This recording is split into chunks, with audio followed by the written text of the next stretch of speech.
Hello everyone, I'm Nathan Coe, and today is January 6th, 2022, which is remarkably 1 year after the Capitol insurrection. Now, today wasn't just a symbolic day in Washington, D.C., there were actually a lot of political details that came out. So, one of them was Chuck Schumer telling the press today that on January 6th, during the Capitol insurrection, one of the rioters actually called him a big Jew and told other rioters to go get him, which is clearly immoral and also anti Semitic. Another detail came out. This story was covered by Political magazine, Political newsletter. One of the I don't know, whatever Politico is. Basically, Politico covered a story that said that Kamala Harris was in the DNC headquarters during the Capitol insurrection, and outside of the DNC headquarters, there was actually a pipe bomb planted there, and she was actually escorted out by security. This obviously shows a security flaw and also raises important questions like what if Kamala Harris, the vice president elect of the time, was seriously injured because of this? It would be a huge political scandal. And this story was uncovered right 1 year after the Capitol insurrection. Now, the most interesting story for me personally is Stephanie Grisham coming out and giving out two really interesting details about the Trump presidency and Trump in general.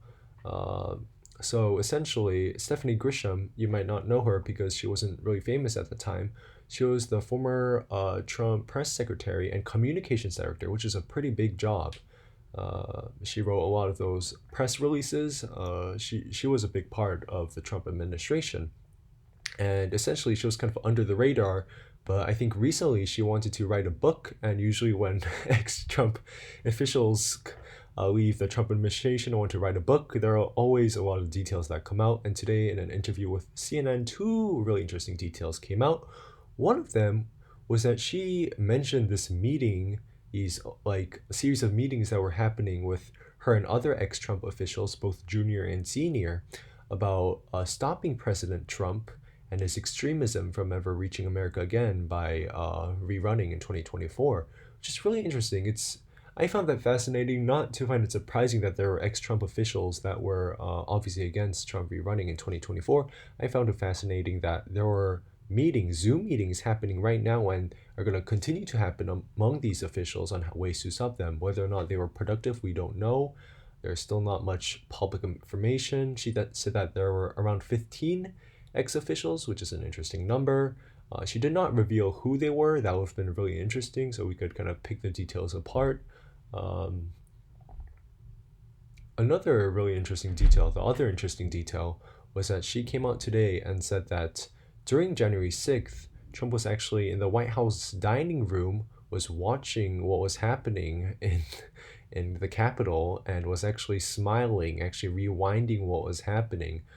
This was actually just her view. It might not be completely true. We don't know, but she was there at that time as she was a Trump official, and it's really interesting the fact that we actually have insight or detail on what Trump was doing during this time. We only know what he was tweeting, what he was saying. There's a lot of criticism about that, but there wasn't many stories about what he was actually doing during that time other than just tweeting. And the fact that he was rewinding what was happening, smiling, isn't that big of a shock to a lot of Democrats and leftists in the United States who already knew that he was probably excited about the Capitol insurrection, excited that there were a lot of people supporting him, excited that there was a cult of personality happening in the United States.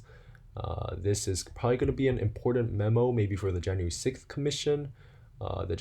Another report that came out today was the January 6th Commission wants Mike Pence to come in and talk about what was happening on that day. Whether that's going to happen, we don't know. It's going to be a very political, gutsy move if Mike Pence makes that move. So we're going to see. But as these ex-Trump officials kind of come out and say, hey, like this is what I know about January 6th, and this is what Trump was saying and doing at that time, it's going to be very intriguing as it's definitely going to alter the political course both in 2022 and 2024.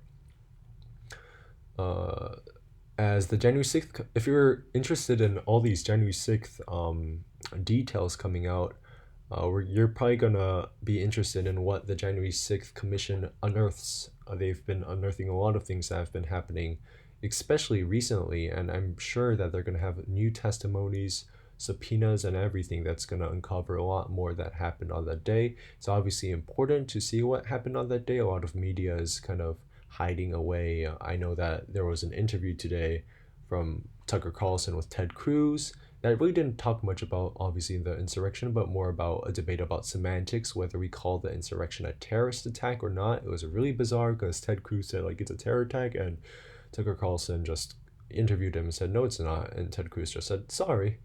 A fun interview to watch.